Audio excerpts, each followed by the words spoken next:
Subscribe button को दबा दें और घंटे की आकार के बेल घंटी को भी दबा दें ताकि हमारे नए वीडियो आपको लगातार मिलते रहें।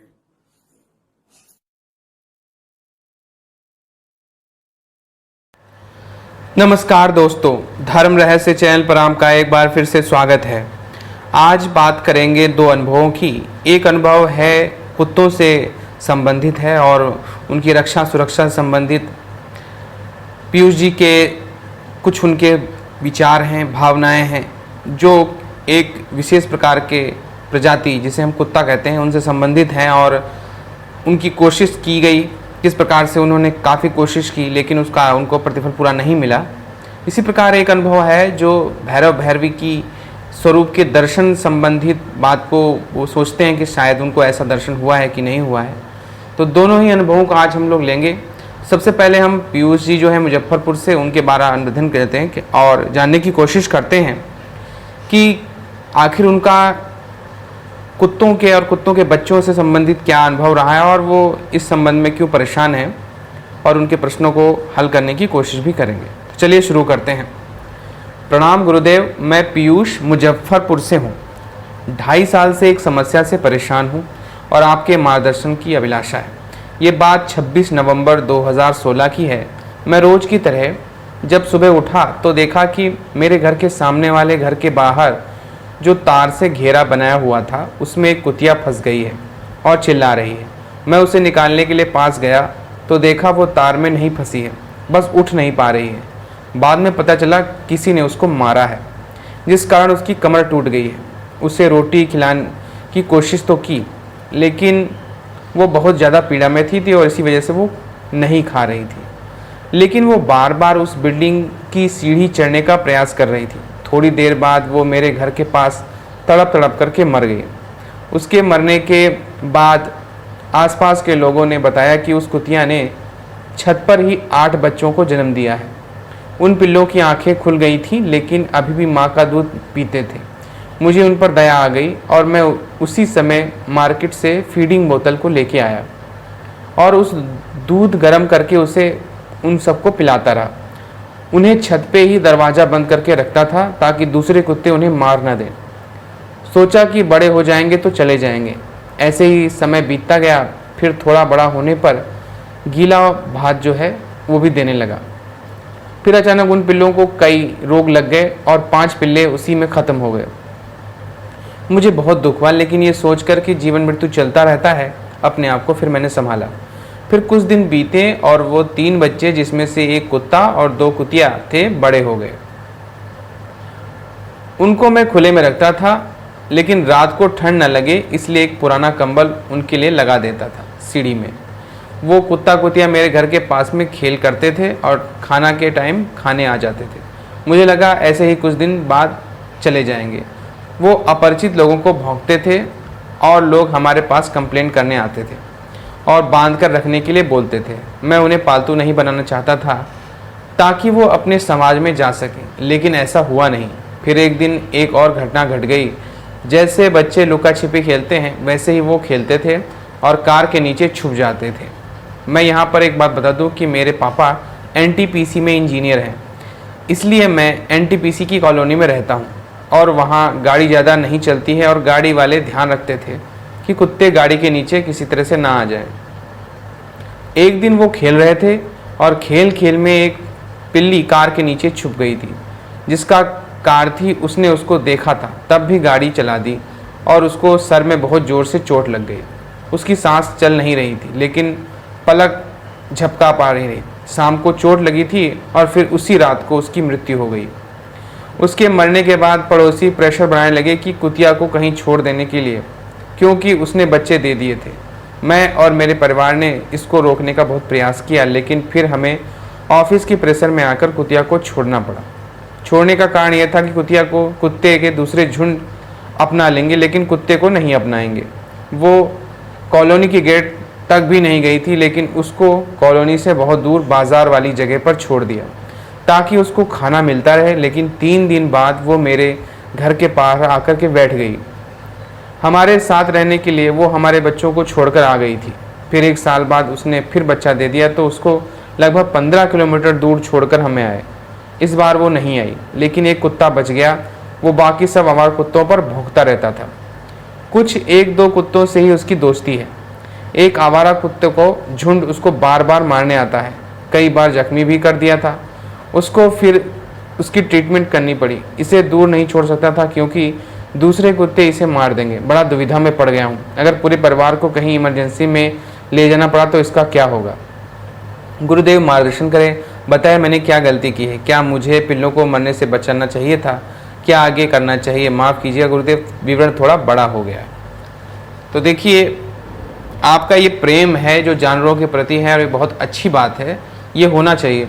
दूसरी बात, कुत्तों की सेवा करने से या पिल्लों की सेवा करने से निश्चित रूप से भैरव की सेवा हो जाती है। भैरव की सेवा के लिए सबसे अच्छा माध्यम माना जाता है कुत्तों को और कुत्तों के बच्चों को। लेकिन यहाँ पर कहानी दूसरी है, क्योंकि आप इतनी बड़ी जनसंख्या उनकी बढ़ जाती है, इस वजह से आप कुत्तों को नहीं पाल पाते हैं। और कुत्तों को पालना भी होता है तो उनको इस तरह से पालना चाहिए कि वो खूंखार ना बनने पाए।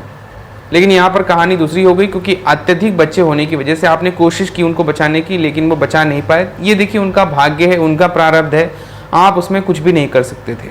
आपने अपनी तरफ से पूरी कोशिश की। रही बात जब कुत्तों की संख्या ज़्यादा बढ़ जाती है या इस तरह की कोई समस्या में हो, तो डॉग शेल्टर होम होते हैं जो कुत्तों को पालते हैं या कुत्तों की रक्षा सुरक्षा करते हैं। आप उनसे संपर्क कर सकते हैं, उनको अपने ये कुत्ते दे सकते थे ताकि वो उनकी रक्षा सुरक्षा के लिए, क्योंकि इस तरह के बहुत सारे NGO हैं जिनका आपका विवरण इंटरनेट पर मिल जाएगा, तो वहाँ उन कुत्तों को आप भेज सकते हैं या दे सकते हैं ताकि उनके साथ कोई समस्या ना आए। इस तरह के जितने भी आवारा कुत्ते हैं उनको आप दे सकते हैं। और इसीलिए लोग ज़्यादातर कुत्ते पालते हैं क्योंकि इनसे सुरक्षा मिलती है और प्रेम एक प्रकार का बना रहता है जानवरों के प्रति, सेवा सत्कार होती है और आपके भाग्य को भी निश्चित रूप से, आपका जो दुर्भाग्य होता है उसको भी कुत्ता हटाता है। इसीलिए कुत्ते को पाला जाता है। कुत्ते का सबसे अच्छी स्थिति यह है कि कहते हैं कि पुरानी कहानी है कि 12 साल इसने अपनी उम्र मांगी, बाकी सारी उम्र उसने अपनी उठा करके मनुष्य को दे दी थी। इसलिए जो लोग कुत्ते पालते हैं उनके घर में कभी भी बुरी घटनाएं नहीं घटती हैं। वो सारी बुरी घटनाएं अपने ऊपर ले लेते हैं और उनकी मौत खुद की हो जाती है इस वजह से। इसलिए कुत्ता पालना अच्छा माना जाता है, लेकिन अच्छी ब्रांड का अच्छा कुत्ता पालना चाहिए और कुतिया पालने से बचना चाहिए, क्योंकि कुत्तियों की संख्या बढ़ जाती है। या तो आप उनको बेचने के व्यवसाय से अगर रखना चाहें तो इस तरह से कर सकते हैं, तो भी अच्छी क्वालिटी के ही कुत्तों को पालना चाहिए। और गली के कुत्तों को निश्चित रूप से गलियों में नहीं पलने देना चाहिए, क्योंकि इससे वो खूंखार हो जाते हैं और संख्या बढ़ने पर उस गली के लिए वो समस्या बनना शुरू कर देते हैं।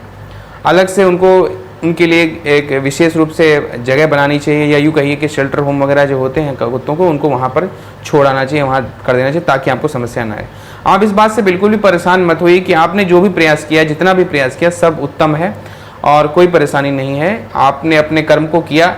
अब रही बात भाग्य और उसके प्रारब्ध की, तो हर जीव का अपना भाग्य प्रारब्ध होता है, उसमें आप कितनी भी कोशिश करें बदल नहीं सकते हैं। आप कुछ भी करके देख लीजिए, लेकिन ऐसा होता नहीं है। इसलिए आप जितनी अपनी तरफ से हो सकता है उतना कीजिए और कर सकते हैं। और जिन कुत्तों से आपका विशेष लगाव है उनको आप उनके लिए शेल्टर होम में संपर्क कर सकते हैं या NGO से संपर्क कर सकते हैं, जो उन कुत्तों को ले जा सकते हैं, अपने पास रख लेंगे और आपकी समस्या को हल हो जाएगा।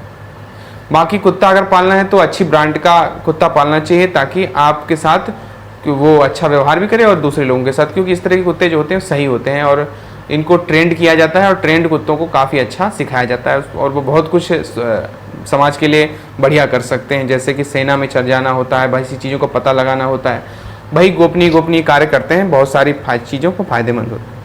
इसलिए आप इस चीज़ को बिल्कुल दिल से निकाल दीजिए और जो भी आपने किया था वो कर चुके हैं और आपको जितना आपने किया वो सब एक अच्छी चीज़ है, आपको पुण्य मिला है। लेकिन हाँ, क्योंकि उनका अपना भाग्य है, वो आपने जो कुछ किया उसके आगे उनका अपना प्रारब्ध था, इसलिए उनके साथ ऐसी घटना घटी। इसी प्रकार एक अनुभव और आया है, वो इन्होंने कहा है सपने में उन्होंने जो देखी है उसके संबंध में जानना चाह रहे हैं। चलिए शुरू करते हैं। अभिवादन गुरुजी, मैंने हाल ही में कुछ दिनों पहले एक सपना देखा था। सपना कुछ ऐसा था कि मैं अपने घर की ऊपरी मंजिल पर था और फिर अचानक मेरी माँ ने मुझे कहा कि संदेश वाहक ऊपर से आ गए। उसके बाद जैसे ही मैं अपने पिछले दरवाजे से बाहर निकला, घर के बाहर गया तो वातावरण पूरी तरह से बदल गया। अचानक बाईं तरफ दो पूरी तरह से काले इंसान थे एक पुरुष था, दाहिनी ओर एक महिला खड़ी थी। उसकी ऊंचाई लगभग 7 से 8 फुट की थी और वहाँ से बहुत मजबूत कंपन आ रहे थे। यह वज्र की बिखरती बत्तियों की तरह से था, यानी जैसे वज्र से बहुत सारी जो है किरणें निकलती हैं। पहली बार मैं उनसे डर नहीं रहा था। मैं उनके पास पहुंच गया और बाईं ओर मानव से हाथ मिलाया, लेकिन जैसे ही मैंने हाथ मिलाया, मानव बाईं ओर से हल्के से मुस्कुराने लगा। उसके बाद अचानक मैं बहुत डर गया और मैं इस बात से फिर नींद से जाग गया। उसके बाद मैं डर के कारण 2 घंटे तक सो नहीं पाया, क्योंकि गुरुजी सपना इतना वास्तविक था कि मैं अभी भी उस कंपन को महसूस कर सकता था। मैंने 1 सप्ताह बाद भी उस सपने को महसूस किया था। गुरुजी कृपया मुझे बताइए, क्या सपना क्या था? क्या मैंने भैरव और भैरवी को देखा, और देखा तो क्यों? मैं कोई विशेष साधना नहीं कर रहा हूँ, लेकिन मैं शिव का उत्साही भक्त हूँ और नियमित रूप से ओम नमः शिवाय मंत्र का जाप करता हूँ। गुरुजी, आप मेरा अनुभव साझा कर सकते हैं, लेकिन कृपया मेरी ईमेल आईडी और व्यक्तिगत जानकारी को ना दिखाइए। तो देखिए, जैसे आपने कहा, ये देखिए भगवान शिव के मंत्र का आप जाप कर रहे हैं, तो निश्चित रूप से भैरव भैरवियों के दर्शन होना स्वाभाविक है, बात है, हो सकते हैं निश्चित, इसमें कोई अचरज भरी बात नहीं है। भूत प्रेत, पिशाच और बहुत सारी ऐसी श्रेणियां होती हैं, लेकिन एक बात ध्यान रखिए कि जब हम अच्छे मंत्रों का जाप करते हैं, तो ये शक्तियां जो आती हैं वो आपका नुकसान पहुंचाने के लिए नहीं आती, बल्कि अपनी एक पहचान बताने और ये बताने के लिए कि आप, क्योंकि मैंने भी इस मंत्र का जाप किया है, इसलिए आपसे मैं संबंधित हूँ, ये दिखाने के लिए इस तरह की शक्तियाँ आपके सामने आ जाया करती हैं। तो इस वजह से घबराने या डरने की जरूरत नहीं है। वो आपसे हाथ मिलाया था और हाथ उसने मनुष्य की तरह लिया, क्योंकि ये लोग शक्तियाँ भयानक स्वरूप, भयानक शक्तियों वाली होती हैं, इसलिए आपके मन में एक भय और डर अपने आप आ गया और इससे पता लगा कि हाँ, आपने शायद किसी भैरव स्वरूप या किसी भैरवी स्वरूप शक्ति को देखा होगा, या कोई भी ऐसा भूत प्रेत हो सकता है जो भगवान शिव के गणों में शामिल हो। भगवान शिव के गणों की संख्या बहुत ज़्यादा है और हर तरह के उनके गण रहे हैं और अलग अलग तरीके से उन्होंने सबने जो है भगवान शिव के मंत्रों का वो जाप करते हैं, तो उनसे जुड़ना स्वाभाविक सी बात है। इसलिए भगवान शिव की साधना में बहुत सी शक्तियाँ दिखाई पड़ती हैं, लेकिन ऐसी शक्तियाँ कभी नुकसान नहीं पहुँचाती हैं। और सपना भी इतना ज़्यादा क्लियर आता है कि जो कि जब सपना बिल्कुल क्लियर आता है, तो आप समझ सकते हैं कि आपके अंतरतम ने देखा है वो सपना, ना कि आपके मन की एक कल्पना थी। जब बहुत ज़्यादा क्लियर सपना होता है, मैं पहले भी बता चुका हूँ कि इस तरह के सपने जब आते हैं तो ये वास्तविकता होती है, सच्चाई होती है, जब आपकी आत्मा का साक्षात्कार इन शक्तियों से होता है और ये सूक्ष्म शरीर आपका इन शक्तियों से मिलता है, बात करता है। तो आपके से जब उसने मिलाया हाथ और मुस्कुराने लगा, तो इसका मतलब यही था कि उसने अभिवादन किया है कि आप उस लोक की ओर बढ़ रहे हैं जिसे शिव लोक कहते हैं, उस लोक की आप तरफ बढ़ रहे हैं, इसलिए आप परेशान मत होइए और घबराइए भी नहीं। लेकिन चूंकि हमारी आत्मा इतनी शक्तिशाली नहीं होती है, जब कभी कभी बड़ी बड़ी शक्तियाँ आ जाती हैं, तो इस वजह से उसके मन में एक भय पैदा हो जाता है। उस मन का भय जो है, शरीर उस चीज़ को सहन नहीं कर पाता। आत्मा तो उस चीज़ को सहन लेती है, लेकिन वो शरीर को जब ट्रांसफ़र करती है वो बातें, तो वो बातें और उस तेज को शरीर नहीं सह पाता है, इस वजह से घबरा जाता है। तो इस तरह की घटना का मतलब यही है कि आपका शरीर घबरा गया, आत्मा ने उस चीज़ से सामना किया और उनसे मिली भी, बातचीत भी, मतलब यूँ कहिए कि मुस्कुराहट वगैरह जैसे आपने बताया, इस तरह का उनको अनुभव आपको हुआ। तो बिल्कुल भी घबराइए नहीं, इस तरह के अनुभव और चीज़ें होती रहती हैं और इससे भी ज़्यादा विचित्र चीज़ें आपको दिखाई पड़ती हैं। तो उन सब जीवों और उन तरह की जो आत्माएं हैं, उन सब से आपका संपर्क होता है, इस वजह से आप घबराते हैं और घबराना नहीं चाहिए किसी भी प्रकार से, क्योंकि शिवलोक की स्वाभाविकता है वो, और शिवलोक से अब आप उसमें प्रवेश अगर करेंगे अपनी आत्मा के साथ में, तो वो आपको अद्भुत नज़ारे देखने को मिल सकते हैं। तो डरिए घबराइए नहीं, साधना इसी प्रकार से करते रहिए। तो ये थे आज के 2 अनुभव। अगर आपको लोगों को पसंद आए हैं तो लाइक करें, शेयर करें, सब्सक्राइब करें। आपका दिन मंगलमय हो। धन्यवाद।